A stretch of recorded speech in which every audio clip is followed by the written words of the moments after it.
Voilà, mes enfants chéris, aujourd'hui on va parler ce qu'on appelle des vertus, ou des charismes, ou des dons qu'on va essayer d'acquérir, qu'on va demander à Dieu, en fait, de nous donner, parce qu'on va dire à Dieu, donne-moi ceci, donne-moi cela, parce que nous ne l'avons pas. Et on va commencer par lui demander de nous donner la pureté. Ah, la pureté, qu'est-ce que c'est que ça, la pureté? La pureté, c'est ce qui n'est pas mélangé. De l'eau pure, c'est de l'eau dans laquelle il n'y a pas autre chose que de l'eau. Du vin pur, c'est du vin dans lequel il n'y a pas autre chose que du vin. Et l'air pur, la lumière pure, c'est ce qui n'est pas mélangé. Donc on demande à Dieu une vie pure, c'est-à-dire une vie dans laquelle on ne mélange pas, par exemple, d'autres idées, d'autres pensées, d'autres opinions. Et on essaie d'être vraiment pur dans la foi, dans le Christ, dans l'Évangile, d'être authentique, pur, sans mélange.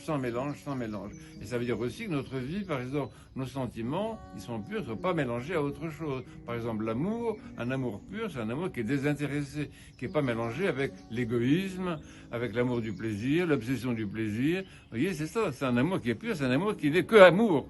Mais ça, c'est super difficile. Il y a les saints, le Christ lui-même dans cet exemple d'être pur amour, un amour qui n'est qu'amour. Vous vous rendez compte de ça?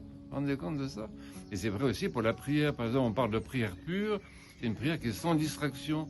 Et une vie pure, c'est une vie qu'on conduit en sachant exactement ce qu'on veut faire de sa vie, sans se laisser distraire, sans perdre du temps aussi avec autre chose, pour pas perdre le but et pas...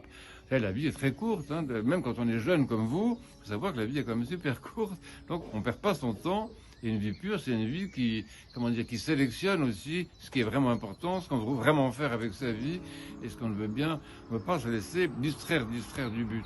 Et une amitié pure, c'est pareil, c'est l'amitié dans laquelle, si c'est un ami, on ne mélange pas l'amitié avec autre chose, avec la jalousie, avec, je sais pas quoi, la domination, avec les péchés dont on a déjà parlé. C'est une vraie amitié, quoi. Ce qui est pur, c'est ce qui est vrai, au fond.